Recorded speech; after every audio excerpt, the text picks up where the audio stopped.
अस्सलाम वालेकुम, मैं हूं शाहजेब खानजादा। हुकूमत और अपोजिशन के दरमियान पार्लियामेंट में मुकाबले से पहले सड़कों पर तसादुम का खतरा मुसलसल बढ़ रहा है और खुद हुकूमत इसमें सबसे बड़ा किरदार अदा कर रही है।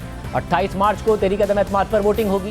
पहले हुकूमत ने ऐलान कर दिया कि तहरीक इंसाफ के अरकान के वोट ही स्पीकर कबूल नहीं करेंगे, मगर जब स्पीकर को असेंबली सेक्रेटेरिएट से भी यही राय दी गई कि कानून के मुताबिक, आइन के मुताबिक किसी को ना वोट देने से रोका जा सकता है और ना ही ये हो सकता है कि किसी का वोट ना गिना जाए, तो फिर हुकूमत ने 27 मार्च को इस्लामाबाद के डी चौक पर जलसे का ऐलान कर दिया। 10 लाख लोग जमा करने का दावा कर दिया और अपोजिशन और मुनहरिफ अरकान को चैलेंज दे दिया कि वो इसी मजमे से गुजरकर वजीर आजम के खिलाफ वोट देने जाएंगे और फिर वापस भी आकर दिखाएं।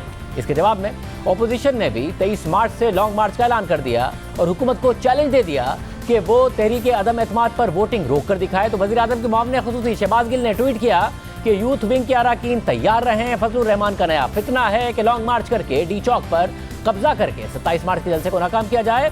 यूथ विंग वहां पर पहले ही अपना प्रोग्राम शुरू करेगी और डी चौक के जलसे की तैयारी 24 मार्च से ही डी चौक में खेमे लगाकर शुरू कर देंगे। और फिर आज हुकूमती वज़रा एक ही दिन में कई मुतज़ाद बयानात देते नजर आए। कभी तसादुम की बात हो रही है, कभी मुफाहमत का जिक्र किया जा रहा है। वज़ीर ख़ारजा शाह महमूद कुरैशी कह रहे हैं कि अरकान को धमकाने या धरना देने का कोई इरादा नहीं है। वज़ीर इत्तलात फवाद चौधरी कह रहे हैं कि कोई माई का लाल 10 लाख के मजमे में से गुजर कर दिखाए। और वज़ीर दाखिला शेख रशीद कह रहे हैं कि दारुल हुकूमत में जूडो कराटे और दमादम मस्त कलंदर होगा। यानी हुकूमत जिसे तसादुम की सूरत हाल से बचने के लिए किरदार अदा करना चाहिए, वो खुद तसादुम की सूरत हाल पैदा कर रही है। और वज़ीर आज़म अपोजिशन का शुक्रिया अदा कर रहे हैं कि उसने अदम एतमाद की तहरीक लाकर उन पर एहसान किया है। साथ ही उन्होंने अपोजिशन को अपने बंदूक के निशाने पर रखने का ऐलान एक बार फिर दोहराया। आज इस्लामाबाद में खिताब करते हुए वज़ीर आज़म ने शरीफ बिरादरान आसिफ जरदारी और मौलाना फजलुर रहमान पर कड़ी तनकीद की और पेशगोई की कि न सिर्फ तहरीक अदम एतमाद नाकाम होगी बल्कि अपोजिशन 2023 के इलेक्शन में भी नाकाम होगी। मैं इनका शुक्रिया इसलिए अदा करना चाहता हूं कि सारी कौम ने देखा है कि अगर इन्होंने मुल्क को बचाना है तो बेहतर है कि इमरान खान के साथ डूब जाओ। मैंने अल्लाह से 2 नफल मांग के शुक्रिया अदा किया। इसलिए कप्तान की जो ये बंदूक की निशस्त है ना, ये तीनों उसके बीच में आ गए हैं, ये कप्तान के ट्रैप में आ गए हैं। मैं ये पेशन गोई करता हूं कि ये सिर्फ अदम एतमाद इनकी फेल नहीं होगी, इनकी 2023 की इलेक्शन भी गई। मगर आज अहम हुकूमती इत्तेहादी क़ाफ लीग के सरबराह चौधरी शुजात हुसैन ने हुकूमत और अपोजिशन से अपील की है कि जिन जलसों का ऐलान किया है मुल्की मफाद में फ़ौरन मनसूखी का ऐलान करें। एक बयान में चौधरी शुजात ने कहा है कि पाकिस्तान के मौजूदा मुआशी सियासी हालात इस खतरनाक मुहाज़राई के मुतहम्मिल नहीं हो सकते। अवाम हुकूमत और अपोजिशन के जलसों नंबर्स की सियासत से सख्त परेशान हैं। अपोजिशन तो जलसों की सियासत करती ही है, हुकूमत भी अपोजिशन के मुकाबले में जलसे करने लग गई है। ये हुकूमत का काम नहीं है। ये सियासी मुकाबला मुल्क में सियासी अफरा तफरी और बहरान पैदा कर सकता है। इसका फ़ायदा पाकिस्तान के अंदरूनी और बैरूनी दुश्मनों को हो सकता है। इसके जवाब में वफाकी वज़ीर इत्तलात फवाद चौधरी ने ट्वीट में लिखा कि चौधरी शुजात साहिब राय शख्सियत हैं। वज़ीर आज़म ने चौधरी साहब को हमेशा इज्जत दी है। इस्लामाबाद में जलसे का मकसद तसादुम नहीं। अगर अपोजिशन पुरअमन जलसा करना चाहती है तो इस जलसे को भी खुशामदीद करते हैं। अपोजिशन को जलसे में हर तरह की सहूलत देंगे। जमहूरियत में अवाम की राय असल फैसला है। जलसे इस राय के इजहार का अहम जरिया है। लेकिन थोड़ी ही देर बाद तहरीक इंसाफ के ओवरसीज़ कन्वेंशन से खिताब करते हुए चौधरी फवाद ने कहा कि अदम एतमाद की नौबत आई तो देखते हैं किस माई के लाल में वोट देने की हिम्मत है, किसका इतना कलेजा है कि इमरान खान के खिलाफ वोट डाले फिर मजमे से वापस होकर जाए। नवाज शरीफ को, जरदारी को, इनके बच्चे बचुंगड़ों को कहता हूँ, अपने घर में तो कुत्ता भी शेर होता है। आप आओ जरा, किस माई के लाल में इतना कलेजा है कि 10 लाख आदमियों में से गुजर के जाए, इमरान खान के खिलाफ वोट डाले और फिर वापस भी होके जाए। सबके साथ साथ तहरीक अदम एतमाद के नंबर्स पूरे करने के लिए आज भी जोड़ तोड़ का सिलसिला जारी रहा। आज नून लीग के सदर शहबाज शरीफ से MQM की क़यादत ने मुलाकात की, जिसमें मौलाना फजलुर रहमान ने खुसूसी शिरकत की। MQM ने शहबाज शरीफ और मौलाना फजलुर रहमान को कल शाम 5 बजे की दावत दी है। अपोजिशन कायदीन और MQM में मुलाकात कल पार्लियामेंट लॉजेस में होगी।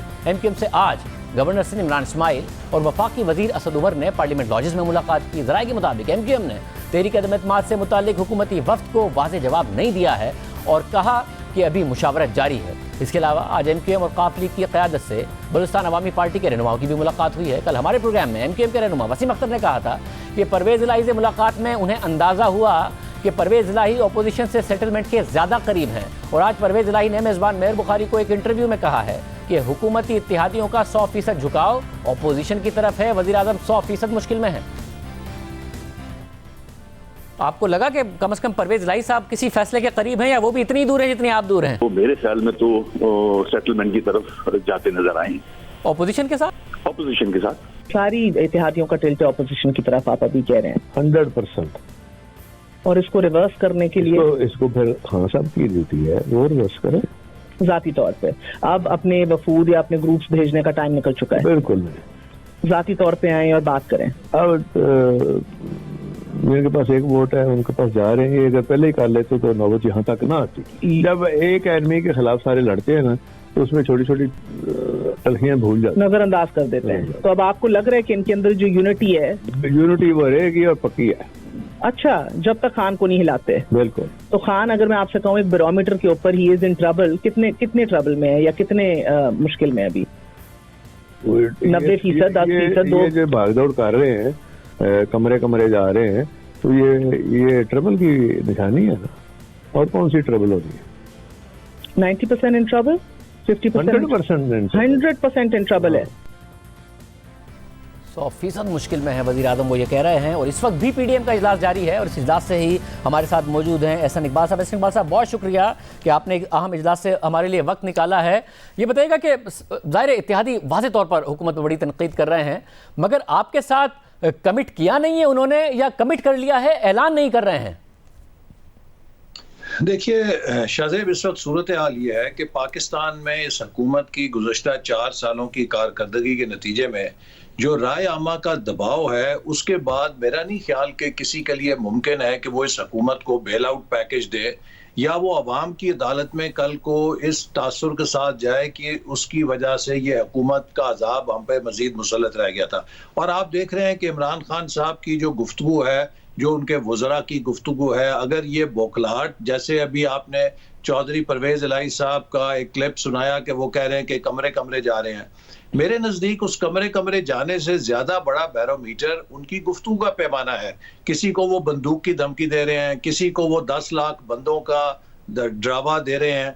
ये सब वो हिटलर के टैक्टिक्स हैं जो मॉब वायलेंस के जर्मनी में वो अपनी ऑपोजिशन को दबाने के लिए करते थे। पाकिस्तान 2022 में 19वीं या 20वीं सदी का जर्मनी तो नहीं है। वैसे मगर ये जो हुकूमत कह रही है, मैं इस पर भी आ रहा हूँ कि कहीं तसादुम ना हो जाए, मगर उससे पहले अगर आप मुझे ये बता दें कि आपकी ज़ाहिर आज अहम इत्तेहादियों से मुलाकातें हुई हैं, और इत्तेहादी तो कह रहे हैं कि झुकाव उनका आपकी तरफ है, तो क्या इस वक्त वो हुकूमत से भी बार्गेन कर रहे हैं? और अगर हुकूमत उन्हें मैक्सिमम ऑफर कर दे आखिर में, तो आपकी तरफ से उस तरफ झुकाव हो जाएगा? देखिए, मैं समझता हूँ कि जो हमारी गुफ्तगू हुई है इत्तेहादियों के साथ, उसमें तो वो बहुत फेवरेबल हमें नजर आए हैं, अगरचे वो अपनी अंदरूनी मुशावरत कर रहे हैं, लेकिन जो मुल्क की सूरत हाल है, जो मुल्क के सियासी मसाइल हैं, जो इस वक्त गवर्नेंस का ब्रेक डाउन है, मिसाल के तौर पे अगर MQM है तो वो अपने वोटर्स को कल को कराची में जो इस हुकूमत ने बद इंतज़ामी की है, जो इस हुकूमत ने उनके साथ अहद वफा नहीं की, 14 सीटें अगरचे उन्होंने धांधली के साथ नहीं, लेकिन कराची को हिस्सा नहीं दिया वफाकी हुकूमत का। एक ग्रीन लाइन का मंसूबा जो हम शुरू कर गए थे, उसी का फीता काटा। बलोचिस्तान में आज उनके इत्तेहादियों ने कहा है कि बलोचिस्तान सियासी मुआशी ब्रेकडाउन के दाने पे पहुंच चुका है। तो हर तरफ एक इनारकी है इस वक्त। इस सूरत हाल में कौन इस हुकूमत मजीद वक्त दे सकता है? सब तो यानी कि इस वक्त कमिट नहीं किया है, मगर इत्तेहादियों ने तकरीबन आपको ये बता दिया कि वो आपके साथ जाएंगे। देखिए, हम उनकी गुफ्तगू से जो उन्होंने हमारे साथ की है, बहुत पुरुमीद हैं कि वो एक ब्रॉड बेस्ड कंसेंसस के साथ चलेंगे। हमारी भी ये कोशिश है, अगरचे हमारे पास इस कदर तादाद मौजूद है, मतलूबा मैजिक नंबर 172 से हम सेफ मार्जिन के साथ ऊपर हैं, लेकिन हम चाहते हैं कि तमाम इत्तेहादी भी हमारे साथ शामिल हों, ताकि एक ब्रॉड बेस्ड कंसेंसस से हम इलेक्शन की तरफ जाएं। और बिलखसूस उसके बाद का जो मरला है, इलेक्शन के बाद जो इस मुल्क की तामीर नौ होनी है, इसकी मुआशी बहाली होनी है, उसमें हमें एक ब्रॉड बेस्ड कंसेंसस चाहिए उन इस्लाहात के लिए। मगर एहसन इकबाल साहब, उसके बाद का मरहला तो अब देखें, काफिले वाज़ेह कह रही है कि ये असेंबलियां मुद्दत अपनी पूरी करेंगी, यानी कि 1.5 साल के लिए हुकूमत बनेगी। तो 1.5 साल के लिए जब हुकूमत बनेगी, तो 2023 में अगर इलेक्शन हो रहा होगा, अगर आप हुकूमत गिराने में कामयाब हो गए, तो आप कह रहे होंगे कि इनकी 3.5 साल की कारकर्दगी बुरी थी, और मुकाबले में इमरान खान कह रहे होंगे कि आपकी 1.5 साल की कारकर्दगी बहुत ज्यादा बुरी है। तो कारकर्दगी बामुकाबला कारकर्दगी होगा। आप हुकूमत को इलेक्शन में 2023 में उनकी कारकर्दगी पर नहीं जज करा रहे होंगे अवाम से? नहीं, अभी शाहजेब, अभी तो सबका कंसेंसस है कि इस हुकूमत को निकालना जरूरी है, चूंकि अगर ये मजीद 1.25 साल 1.5 साल रह गई तो मुल्क बहुत ज़्यादा दलदल में धंस जाएगा, मुआशी तौर पे बहाल नहीं हो सकेगा। अब जहाँ पर हमें इस बात की ज़रूरत है कि हम इस्लाहात लेकर आएँ, तो देखिए इलेक्शन ईयर के अंदर तो कोई भी इस्लाहात नहीं कर सकता। अगर हम 1.25 साल के लिए इस सेटअप को चलाएंगे, इसका मतलब है कि अगले 1.25 साल में कोई रिफॉर्म नहीं हो सकती, तो आपको स्टेटस को के साथ तो डिजास्टर होगा। इससे तो बेहतर है इस हुकूमत को ना निकालें। तो मेरा ख्याल है कि इलेक्शन का जो एक मुतालबा है या जो एक सोच है, जब नो कॉन्फिडेंस कामयाब होगी तो तमाम स्टेक होल्डर्स इस कंसेंसस पे आएंगे कि अगर हमने पाकिस्तान को बहाली की तरफ लेके जाना है, अगर कोई हमारे बहरान का हल है, तो वो अर्ली इलेक्शन के अंदर ही है। ऐसा मगर फिर गेन क्या करेगी काफली, क्या गेन करेगी? उनके पास स्पीकर है, पंजाब में वजारत है, मरकज में वजारत है, वो इलेक्शन में आपके साथ क्यों जाएंगे? उन्हें तो आप वादा कर रहे हैं कि वजीर आला बनाएंगे, तो वो 1-1.5 महीने के लिए थोड़ी बनेंगे। देखिए, जब ये सेटअप इस नो कॉन्फिडेंस से निकलेगा और आपस में जो एक अंडरस्टैंडिंग होगी, तो इस बात का भी गालिब इम्कान है कि उस अंडरस्टैंडिंग को हम लेकर आगे चलें। क्योंकि जैसे मैंने कहा कि अगरचे मुस्लिम लीग नून इस वक्त बड़ी पार्टी है और इम्कान ये है कि हम अक्सरियत के साथ जीतेंगे भी, लेकिन नवाज शरीफ साहब ये कह चुके हैं कि अगर हम 2/3 अक्सरियत से भी कामयाब हों, इसके बावजूद हम एक ब्रॉड बेस्ड गवर्नमेंट बनाना चाहेंगे और दीगर जमातों को अपने साथ शराकत दारी में रखना चाहेंगे। चूंकि जो मुल्क को आगे ले जाने का रास्ता है, उसके लिए हमें इंक्लूसिव गवर्नेंस चाहिए, हमें इत्तफाक राय चाहिए, यकजहती चाहिए। तो इसलिए चाहे वो काफ लीग है, चाहे वो MQM है, चाहे वो कोई और पार्टी है, जो हमारे PDM की जमातें हैं, हम इन सब का इश्तराक अमल सिर्फ इमरान खान को निकालने के लिए नहीं चाहते, हम बल्कि इलेक्शन के बाद भी इस इश्तराक अमल को कायम रखना चाहते हैं। मुझे ये बताएगा कि ज़ाहिर है हुकूमत की बुनियादी जिम्मेदारी होती है कि कोई तसादुम की सूरत हाल ना हो, मगर अब हुकूमत पहले ही अगर ये सारी बातें कह रही कोई माइकल लाल गुजर के दिखाए, आप लोग हैं कि आप लोग कम अज़ कम एक कदम पीछे लें कि जी हम अपना मार्च नहीं कर रहे हैं, हम 28 तारीख को ही अपनी 172 की अक्सरियत साबित करने की कोशिश करेंगे, या आप भी अपने प्लान के साथ जाएंगे तसादुम हो तो हो? देखिए, हम समझते हैं कि हमने जो अपना हक इस्तेमाल किया वो आईनी और जमहूरी है। ये जंग जो है ये पार्लियामान के अंदर है। जो ये हमें कहते हैं कोई माई का लाल ये करके दिखाए, 10 लाख से गुजर के जाए, वो बेहतर ये है कि अपने ऊपर आजमाएं कि भाई अगर आप में हिम्मत है 172 MNAs आप अपने पूरे कर लें, ऐवान के अंदर जंग लड़ें। ये सड़कों की, गलियों की, मोहल्लों की या मॉब की जंग तो नहीं है। लेकिन जब हुकूमत ने कहा कि हम 10 लाख लोग लेकर आएंगे और MNAs को हरासा करेंगे और उनके ऊपर दबाव डालेंगे, तो फिर हमारा भी फर्ज है कि हम अपने MNAs के तहफ़्फ़ुज़ के लिए अपने कारकुनों को लेकर आए। लिहाजा मैं समझता हूं कि इस मौके पर किसी अगर हमारी सुप्रीम कोर्ट को इन बयानात का सुओ मोटो नोटिस लेना चाहिए जो हुकूमत के वज़रा दे रहे हैं, और ये एक बुनियादी हक है, आईनी हक है मेंबर असेंबली का कि वो आज़ादाना तौर पे बगैर किसी खौफ के अपना हक इस्तेमाल कर सके। और ये हुकूमत उस आईनी हक पर हमले आवर हो रही है और इन्हें मालूम नहीं है कि ये एक लिहाज से आर्टिकल 6 की खिलाफ वर्जी के मुर्तकब होंगे अगर ये इस तरह की मजमे की सियासत करेंगे। बहुत शुक्रिया एहसन इकबाल साहब की गुफ्तगू आपने सुनी। अब MQM चाहती है कि पीपल्स पार्टी कम से कम कुछ इब्तिदाई इकदाम करे, तो हम उसके साथ जा सकते हैं। पीपल्स पार्टी से पूछेंगे कि क्या वो वाकई कोई इब्तिदाई कानून साजी करने के लिए तैयार है। मगर पहले देखिए आज प्रोग्राम कैपिटल टॉक में हामिद मीर साहब से बात करते हुए बिलावल भुट्टो ज़रदारी ने क्या कहा। मैं MQM के साथ सिर्फ एक अदम एतमाद की बात नहीं कर रहा हूँ। मैं चाहता हूँ पाकिस्तान पीपल्स पार्टी और MQM का वर्किंग रिलेशनशिप होना बहुत ही ज़रूरी है। एक साजिश के तहत पाकिस्तान पीपल्स पार्टी और MQM के जो वर्किंग रिलेशनशिप था उसको नुकसान पहुँचाया गया, उसको मैं बहाल करना चाह रहा हूँ। जहाँ तक उनके कोई इश्यूज़ है या मुतालबात है, ना उनका पहला मीटिंग में ना उनका दूसरा मीटिंग में हमारे तरफ से कोई एतराज़ था। वो जानते हैं कि हम मिलके इन इश्यूज़ को एड्रेस करना चाहते हैं। हमारे साथ पाकिस्तान पीपल्स पार्टी के सीनियर रहनुमा सईद गनी साहब मौजूद। सईद गनी साहब बहुत शुक्रिया शो में ज्वाइन करने के लिए। ज़ाहिर है जो मुलाकातें हुई उसमें आप भी मौजूद थे, मगर MQM ये कह रही है, जो इस बात की भी तस्दीक करी है जो बिलावल कह रहे हैं कि हमने किसी बात से इनकार नहीं किया है। आपने भी कहा था कि मुतालबात जायज़ हैं, मगर वो कह रहे हैं कि अमली तौर पर पहले कुछ करके दिखाएं, कोई कानून साजी करके दिखाएं, बल्दियाती निज़ाम वो जैसा चाहते हैं कि मजबूत बल्दियाती निज़ाम हो, बल्दियाती इदारे हों, उस पर कानून साजी करके दिखाएं। उसके लिए तैयार है पीपल्स पार्टी फौरी तौर पर? देखिए शाहज़ाब, एक तो मैं इसकी वजाहत भी कर दूं। देखिए मैं उसमें भी कायम हूँ, तो चेयरमैन साहब ने भी कह दिया कि MQM ने जो डिमांड्स रखी थी उसमें कोई ऐसी चीज़ नहीं थी जो नाकाबिल अमल हो या जिसके ऊपर कोई हमें बहुत शदीद एतराज़ात हो जिसमें हमने कहा ये तो हो ही नहीं सकता, ऐसी कोई चीज़ उसके अंदर नहीं थी। अच्छा, दूसरी बात यह है कि ये उन्होंने खुद भी रियलाइज किया, उनकी तरफ से भी ये बात हुई कि हम समझते हैं कि इन चीज़ों पर फौरी तौर पर अमल दरामद नहीं हो सकता और इनको आगे चल के हमने इसके ऊपर इम्प्लीमेंटेशन करनी है। लेकिन ये था कि कुछ चीज़ों में हम कोई टाइम फ्रेम तय कर लें कि जी कितने अर्से में ये काम होगा। मिसाल के तौर पर जैसे कह रहे हैं कि अमेंडमेंट्स करनी है, अब जाहिर है कि अगले 1-2 दिन के अंदर तो अमेंडमेंट्स नहीं हो सकती। असेंबली में ऑलरेडी चीज़ पेश हुई थी, फिर एक कमेटी बनी असेंबली में जिसमें तमाम अपोजिशन की जो पार्टीज हैं उनको नुमाइंदगी हासिल है। अब एमक्यूएम के साथ हम इंगेज हुए हैं, तो अगर एमक्यूएम अलग हमसे बैठ के बात करना चाहेगी तो हम उस पर भी बात कर लेंगे। तो वो काम 1-2 दिन में होने वाला नहीं है। एमक्यूएम का ये ख्याल है कि जी 40% जो अर्बन एरिया का जो कोटा होता है उस पर सही से इम्प्लीमेंटेशन नहीं हुई है, उनका नुक्ता नज़र है। जो चीज़ें उनके पास इसके सपोर्ट में मौजूद है हम उसको देखने को तैयार हैं कि अगर उसमें ज्यादती हुई है तो बिल्कुल नहीं होनी चाहिए, हम उसको इंश्योर करेंगे कि वो काम ठीक हो जाए। फेक डोमिसाइल्स की उन्होंने बात की, फेक डोमिसाइल्स पर सिर्फ एमक्यूएम बात नहीं कर रही, पीपल्स पार्टी भी बात करती रही और इनकी जो दीगर जमातें वो बात करती रही। हम उस पर ऑलरेडी काम कर रहे हैं, ये बात भी फौरी तौर पर होने वाली नहीं है। उन्होंने लोकल पुलिसिंग की बात की है, जाहिर है वो भी फौरी होने वाला काम नहीं है। जो कुछ बेबुनियाद गलत जाली केसेस अगर किसी के खिलाफ बन गए हैं तो जाहिर है कि अगर गलत केसेस हैं, जाली हैं, बेबुनियाद हैं, उसको रिव्यू करने की बात है तो वो भी हमने उस पर इनकार नहीं किया कि जो कानूनी तरीकेकार होगा उसमें भी मदद करेंगे।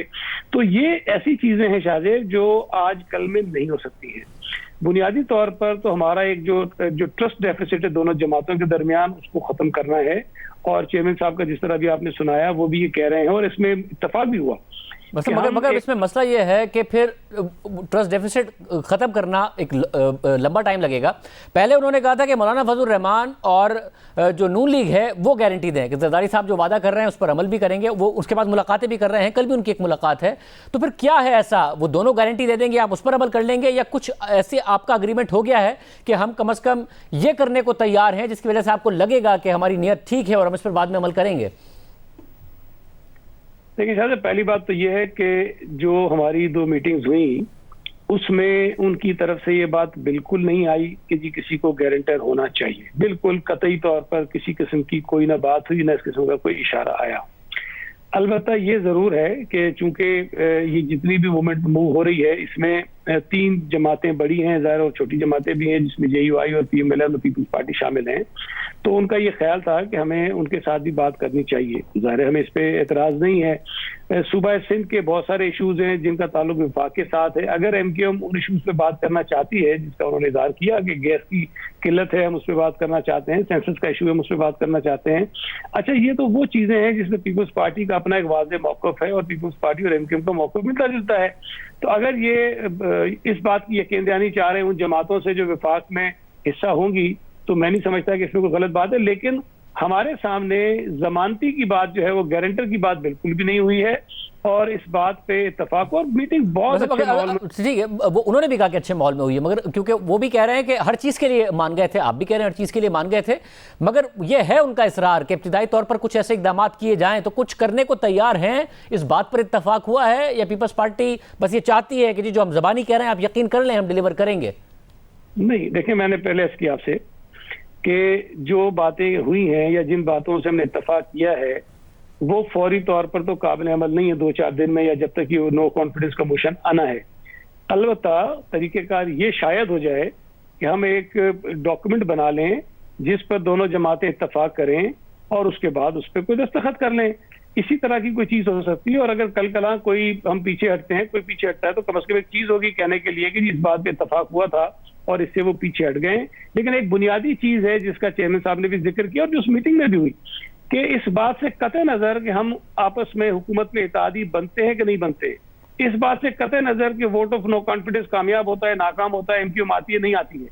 बुनियादी तौर पर जो उसूल तय हुआ कि इन दोनों जमातों के दरमियान एक लॉन्ग टर्म वर्किंग रिलेशनशिप होनी चाहिए जिस पर मतलब एक ताल्लुक हो जिस पर बातचीत करें। डिसकनेक्शन बिल्कुल नहीं होना चाहिए जिससे सूबा सिंध को नुकसान पहुंचे। मैं समझता हूँ कि ये बहुत बड़ी बात है कि अगर हम इस पर इत्तेफाक कर गए कि हमें साथ मिलकर चलना है सूबे के मफाद में, मुल्क के मफाद में, तो मैं समझता हूँ बाकी चीज़ें खुद ब खुद जो है वो सेटल हो जाएंगी। बहुत शुक्रिया सईद गनी साहब की गुफ्तगू आपने सुनी। वो कह रहे हैं कि फौरी तौर पर तो कुछ नहीं किया जा सकता है मगर एक अग्रीमेंट हो सकता है, उसके लिए वो तैयार हैं कि एक तहरीरी मुआहिदा इस हवाले से हो जाए। मगर इस्लामाबाद में जितना टेम्परेचर बढ़ रहा है क्या हुकूमत का और अपोजिशन का तसादुम हो सकता है अगर कारकुन एक ही वक्त में सामने आ जाए और क्या इदारे उस वक्त कोई किरदार अदा करेंगे, क्या होगा, इस पर बात करेंगे एक ब्रेक के बाद।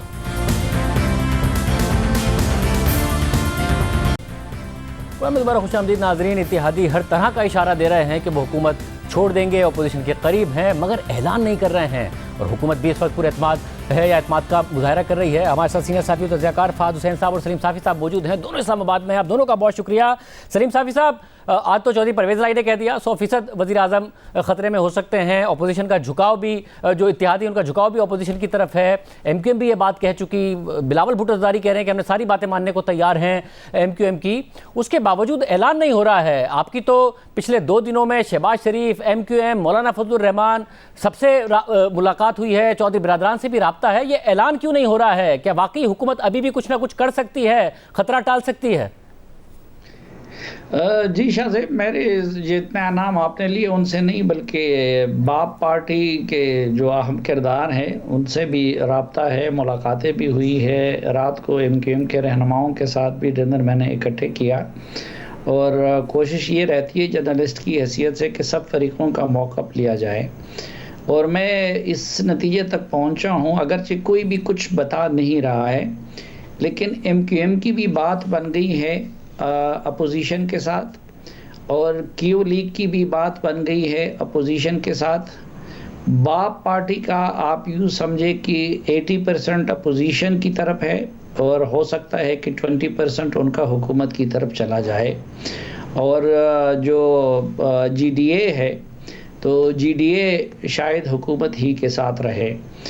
ऐलान अलबत्ता ये लोग आखिरी वक्त तक नहीं करेंगे और ऐलान के लिए उनको अपोजिशन वाले भी ज़्यादा मजबूर नहीं कर रहे हैं और ख़ुद इन लोगों को भी जल्दी नहीं है, क्योंकि इस वक्त ऐलान करना इत्तेहादियों के लिए मुश्किलात का बायस बन सकता है और उसकी रोशनी में फिर खान साहब अपनी हिकमत अमली भी तैयार कर सकते हैं, इसलिए वो ऐलान आखिरी वक्त पे करेंगे।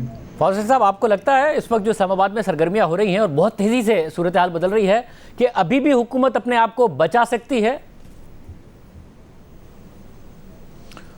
शुक्रिया शाहज़ेब साहब। देखिए, इस वक्त जो सूरत हाल हमारे सामने है उसमें तो ये लग रहा है कि हर गुजरता घंटा जो है वो हुकूमत पर भारी पड़ रहा है। ये बात दुरुस्त है जो सलीम साफ़ी साहब ने कही, मैं इसकी तस्दीक करता हूँ कि जो इत्तेहादी हैं उनका न सिर्फ झुकाव जो है वो अपोजिशन की तरफ है, बल्कि शायद ये कहना गलत नहीं होगा कि उनकी एक अंडरस्टैंडिंग हो चुकी है। शायद दस्तखत ना हुए हों और अंगूठे ना लगे हों उन दस्तावेज़ात पर, लेकिन ये कि जिन बुनियादों पे, जिस बुनियाद पर उनकी आपस में अंडरस्टैंडिंग हुई है, जो ले दे हुआ है, मुज़ाकरात हुए हैं, वो मेरे ख़्याल में तमाम तर जो हैं वो फाइनल हो चुके हैं और अब उसका सिर्फ ऐलान बाकी है। और मेरे ख्याल में हुकूमत को ये अच्छी तरह मालूम भी है कि मामलात किस तरफ जा रहे हैं। इसीलिए आप देखिए कि पिछले चंद दिनों में जिस तरह के बयानात हुकूमत के कुछ वुज़रा की तरफ से आए इत्तेहादियों के लिए, वो इस बात की अक्कासी कर रहे थे कि उन्हें मालूम है कि मामलात किस तरफ जा रहे हैं। तो ये बात तो बिल्कुल क्लियर है। अब अनाउंसमेंट क्यों नहीं हो रहा है, इस पर मुख्तलिफ आ रहा है। मेरे ख्याल में शायद अनाउंसमेंट आ भी जाए, लेकिन इस वक्त जो डिबेट चल रही है अपोजिशन जमातों के अंदर, जो मेरे इल्म में है, वो ये है कि अनाउंसमेंट करने से क्या फ़ायदा होगा और अगर उसको डिले करें तो क्या फ़ायदा होगा। और एक डिबेट ये भी हो रही है शाहज़ेब साहब के वो पाकिस्तान तहरीक इंसाफ के मेंबरान जो अब अपोजिशन का साथ देना चाह रहे हैं, जिनके ऊपर फिर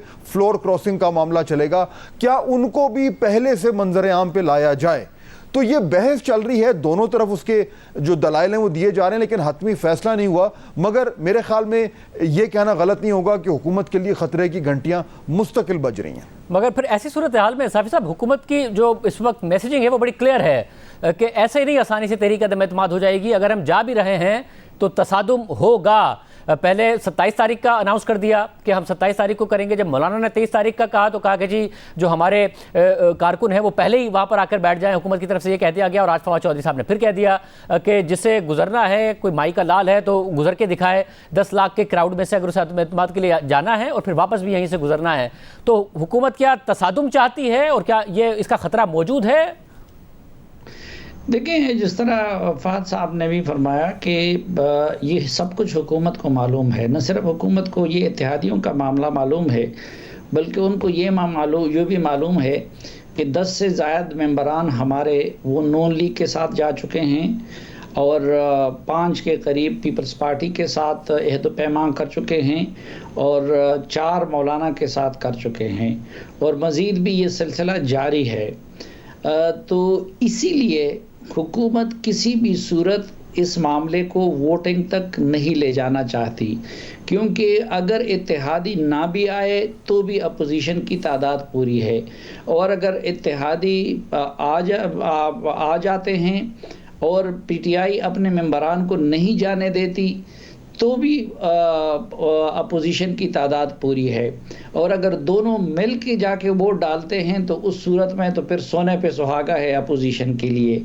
इसलिए आप देख रहे हैं कि हुकूमत ने एक तो जो आइन में मैक्सिमम गुंजाइश थी इजलास बुलाने के लिए भी, तो वो सबसे आखिर में बुला रही है, और फिर वोटिंग के लिए भी जो मैक्सिमम गुंजाइश थी तो वो कर रही है। अब उनको पता है कि आखिर एक न एक दिन तो वो दिन भी आना है, तो साथ अपने मुख्तलिफ हरबे इस्तेमाल कर रही है, नैब को भी इस्तेमाल करने लगी है, FIA को भी, बाकी एजेंसियों को भी, लेकिन उसके साथ एक जिसको कहते हैं ना मामले को ख़राब करना।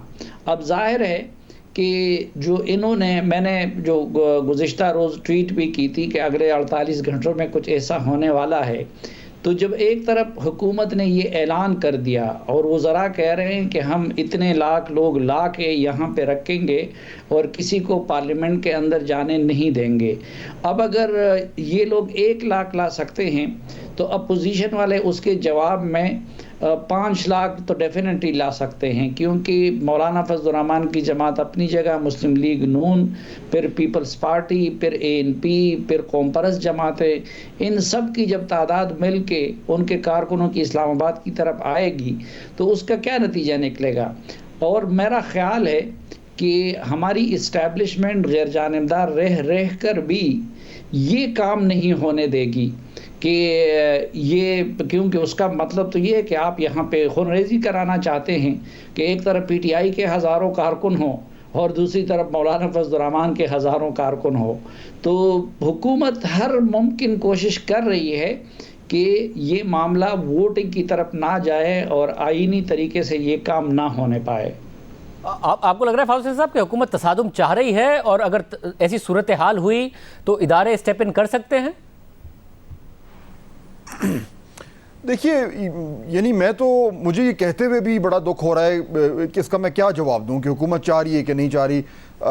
लेकिन अगर मैं उनके बयानात को देखूं, सुनूं, जो वो पिछले 24 घंटे 48 घंटे में सामने आए हैं, तो उससे तो यही लग रहा है कि वो एक तरीके से न सिर्फ ये कि अपने जो सपोर्टर्स हैं उनको यहाँ जमा कर रहे हैं, बल्कि वो जो अल्फाज का इस्तेमाल कर रहे हैं उससे तो लगता है कि उन्हें शायद वरगला भी रहे हैं, और अपोजिशन को भी शायद वो ये ताना दे रहे हैं कि आप इन लोगों के दरमियान से गुजर कर जाएंगे। तो इससे तो बिल्कुल क्लियर होता है कि एक आईनी जो प्रोसेस है आप उसमें रुकावटें डाल रहे हैं, और ये एक बड़ी अजीब सी और बड़ी परेशान कुन सूरत हाल है शाहजेब साहब कि एक कॉन्स्टिट्यूशनल प्रोसेस है उसको हुकूमत वक्त जो है ऑब्स्ट्रक्ट कर रही है।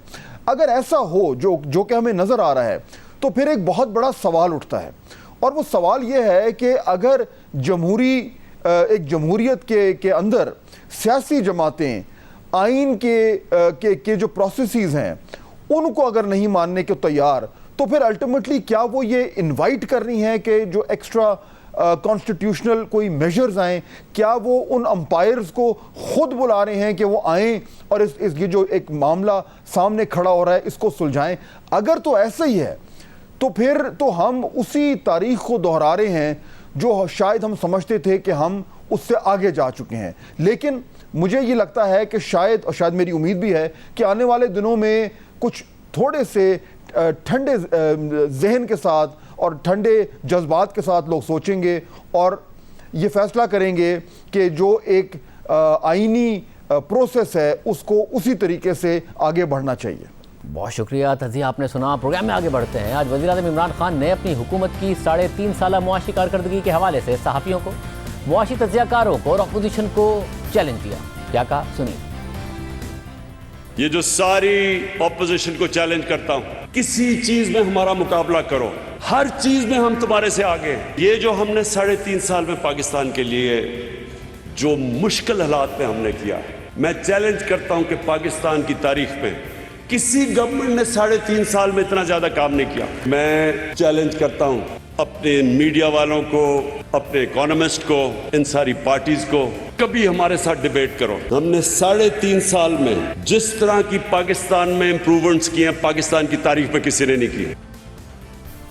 मगर वज़ीर ख़ज़ाना शौकत तरीन ने वज़ीर ख़ज़ाना बनने से 2 हफ्ते पहले कहा था कि तहरीक इंसाफ की हुकूमत ने मईशत का बेड़ा गर्क कर दिया है, मईशत की कमर तोड़ दी है और मईशत की कोई सिमत नहीं है। पहले शराय सूद ज़्यादा कर दी और फिर उस शराय सूद पर कर्ज़ों की रीप्रोफाइलिंग कर दी, जिससे सूद की अदायगियों में सालाना 1500 से 1600 अरब रुपए का बोझ डाल दिया, जो आने वाली हुकूमतों को भी भुगतना पड़ेगा। ये बात उन्होंने वज़ीर ख़ज़ाना बनने के बाद भी दोहराई थी। क्या हमने IMF की बहुत सख्त शराइत मान ली है? क्या हम इससे बेहतर निगोशिएट कर सकते थे? मेरे ख्याल में शुरू के बीच में हमने गलती कर ली। 7% आपका जो कोर इन्फ्लेशन है और 13.25% पे आप इंटरेस्ट रेट लेके चले गए और फिर उसके बाद एक्सचेंज रेट है उस वक्त 112-115 पे फिर रहा था और आप उठा के उस पर 165 पे लेके चले, तो आपने मईशत की तो बेड़ा गर्क ही करके रख दिया ना। और उसके बाद फिर आपने सारी चीज़ें बढ़ा दी, आपने बिजली के रेट्स बढ़ा दिए, गैस के रेट्स बढ़ा दिए, petrol, everything just went up. So उससे ये हुआ कि डिमांड तो उड़ गई है। जब डिमांड उड़ गई तो और मतलब मईशत बैठ गई तो उससे अनएम्प्लॉयमेंट हो गई। जाहिर है जब आपने अपने एक्सचेंज रेट को इतना ज़्यादा कर दिया तो उसके इन्फ्लेशन ज़्यादा हुई, food prices out of control होना शुरू हो गई। हम जो है एज अ गवर्नमेंट हमें ये भी चाहिए कि हम अपना भी घर ठीक करें। कोई सिमत नज़र नहीं आ रही कि इकोनॉमी की साइड हो जा रही है। जो कैप्टन्स ऑफ द शिप है ना, जब तक वो मजबूत नहीं होंगे तो ये कश्ती आगे चलेगी नहीं। आपने जो इंटरेस्ट रेट बढ़ा दिए और आपने उसकी रीप्रोफाइलिंग जो की इतनी एग्रेसिवली, और वो भी IMF ने कहा आपको, तो आपने उनसे भी बढ़ के ज़्यादा कर दी। उसने कुछ 15 से 1600 अरब रुपए का एडिशनल इंटरेस्ट आपके ऊपर बोझ डाल दिया एनुअली। कोई जरूरत नहीं थी। आप कहते हैं हम करेंगे रीप्रोफाइलिंग इसको, but we will do it over a period of 3 to 4 years। Interest rate नीचे आ गए थे जब 6-7% पे, तो उसमें फिर करना शुरू करते। लेकिन वो जो आपने अप्रैल 2019 और मई और जून में जो आपने रीप्रोफाइलिंग की है, उसने आपकी कमर तोड़ दी आपकी ये जो इंटरेस्ट रेट्स की, और वो अब आपको भुगतना पड़ेगा अगले 4-5-6 साल में। प्रायर एक्शन जो IMF ने किए उसके बीच में सबसे बड़ा प्रायर एक्शन तो ये था कि इंटरेस्ट रेट्स को 13.25% पे कर दिया। उसने 1500 अरब रुपए की जो डेट पेमेंट थी उसको 3000 पे लेके चले गए। तो वो मैसिव एक जंप था और वो अभी तक उससे कम नहीं हो रही, क्योंकि उन्होंने फिर रीप्रोफाइलिंग भी कर दी। तो हमें ब्रेक शामिल करते हैं। एक और बहुत अहम खबर है, उसकी तफसीलात आपके सामने रखेंगे ब्रेक के बाद।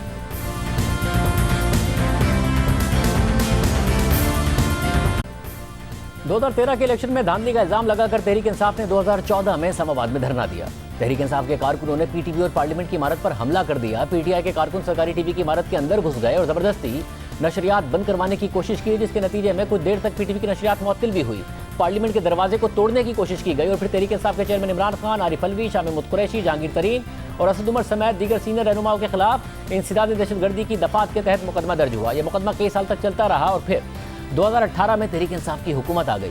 इमरान खान वजीर आजम बन गए। फिर 2 साल बाद ही वो इस मुकदमे से बरी हो गए, जबकि आज सदर मुमलिकत आरिफ अलवी समेत दीगर तमाम PTI रहनुमा, जिनमें से ज़्यादातर इस वक्त वफाकी वज़रा हैं, इस मुकदमे से बरी हो गए हैं। दिलचस्प बात यह है कि फैसला आने से चंद दिन पहले अचानक सदर मुमलिकत आरिफ अलवी पिछली समात यानी 4 मार्च को खुद इंसदाद दहशतगर्दी की अदालत में पेश हुए थे और ये ऐलान किया था कि वो इस मुकदमे में सदारती इस्तिस्ना का सहारा नहीं लेंगे और एक आम शहरी की तरह अदालत में पेश हो रहे हैं। जिसके बाद आज अदालत ने पहले से महफूज किया गया फैसला सुनाते हुए सदर मुमलिकत आरिफ अलवी समेत मुकदमे में नामजद 82 मुल्जिमान को बरी कर दिया है। अहम बात यह है कि खुद प्रोसिक्यूशन यानी हुकूमत ने भी मुल्जिमान की बरियत की मुखालफत नहीं की, बल्कि इसे खुद सियासी मुकदमा करार देती रही। यानी हुकूमत जिसने मुकदमा दायर किया था और कई साल तक उसका दिफा किया था, वो हुकूमत बदलने के बाद यानी तहरीक इंसाफ की हुकूमत आने के बाद न सिर्फ केस के दिफा से पीछे हट गई, बल्कि मुल्जिमान की बरियत की भी हिमायत कर दी। इससे पहले अक्टूबर 2020 में इसी मुकदमे में वज़ीर आज़म इमरान खान पहले ही बरी हो चुके हैं। खुद प्रोसिक्यूशन यानी हुकूमती वकील ने इमरान खान की बरियत के हक में दलाइल दिए थे और कहा था कि इमरान खान के खिलाफ मुकदमा सियासी बुनियादों पर बनाया गया, उनके खिलाफ ट्रायल से अदालत का सिर्फ वक्त ज़ाया होगा, अगर उन्हें बरी कर दिया जाता है तो हमें कोई एतराज़ नहीं होगा। पार्लियामेंट हमला केस में दिसंबर 2019 में तहरीक इंसाफ ने एक दिलचस्प हिकमत अमली इख्तियार की थी। वज़ीर-ए-आज़म की बरियत की खातिर तहरीक इंसाफ के तमाम रहनुमाओं ने अपनी बरियत की दरख्वास्तें वापस ले ली थी, क्योंकि उस दिन अदालत ने मौक़िफ़ इख्तियार किया था कि कई मुल्ज़िमान ने इमरान खान से पहले बरियत की दरख्वास्त दे रखी है, इसलिए मुमकिन नहीं है कि दीगर मुल्ज़िमान की दरख्वास्तों को छोड़कर सिर्फ इमरान खान की दरख्वास्त पर फैसला सुनाया जाए, लिहाजा तमाम दरख्वास्तों पर एक साथ फैसला किया जाएगा। अदालती रिमार्क्स के बाद तहरीक इंसाफ के दीगर रहनुमाओं ने अपनी दरख्वास्तें वापस ले ली थी और सिर्फ इमरान खान की दरख्वास्त को अदालत में रहने दिया था ताकि सिर्फ वज़ीर आज़म की जल्द बरियत में कोई रुकावट ना रह सके। फिर अक्टूबर 2020 में इस्लामाबाद की इंसदादी दहशतगर्दी अदालत ने वज़ीर आज़म की बरियत का फैसला सुना दिया और फिर 2021 के आगाज़ में तहरीक इंसाफ के दीगर रहनुमाओं ने बरियत की दरख्वास्तें दोबारा दायर कर दी, जिन्हें आज मंजूर करते हुए अदालत ने उन सबको बरी कर दिया है। वज़ीर आज़म इमरान खान, उनकी पार्टी के दीगर रहनुमा और ताहिरुल क़ादरी की जमात पर इल्ज़ाम था कि उन्होंने 2014 के हुकूमत मुखालिफ धरने के दौरान पार्लियामेंट हाउस और पीटीवी की इमारत पर हमला किया था, सरकारी टीवी की नशरियात बंद करवाने की कोशिश की थी और सरकारी अमलाक को नुकसान भी पहुंचाया था। इस वाक़े के बाद सोशल मीडिया पर एक मुबैना ऑडियो वायरल हुई थी जिसमें इमरान खान और आरिफ अलवी फोन पर इस हमले से मुतालिक बात कर रहे थे।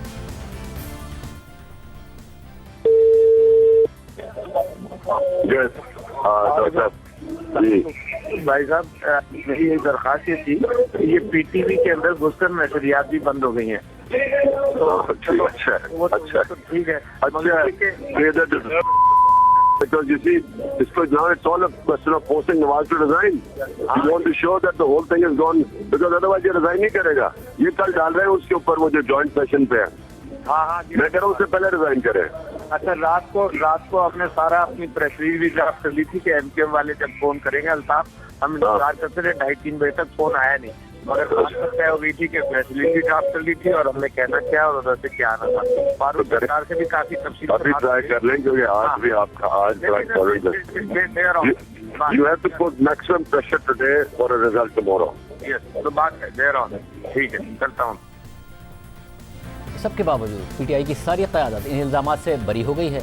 अब हमला तो हुआ था, कराया किसने था? हालांकि खुद वज़ीर आज़म इमरान खान अपनी तकारीर में ताकतवर के लिए अलग कानून और कमज़ोर के लिए अलग कानून और दो नहीं एक पाकिस्तान का मौक़िफ़ बार बार दोहराते रहते हैं। आज वो हुकूमत में है, आज वो ताकतवर है और आज इमरान खान की हुकूमत ने अदालत के सामने हुकूमत ही के केस की पैरवी नहीं की और उन समेत सब बरी हो गए।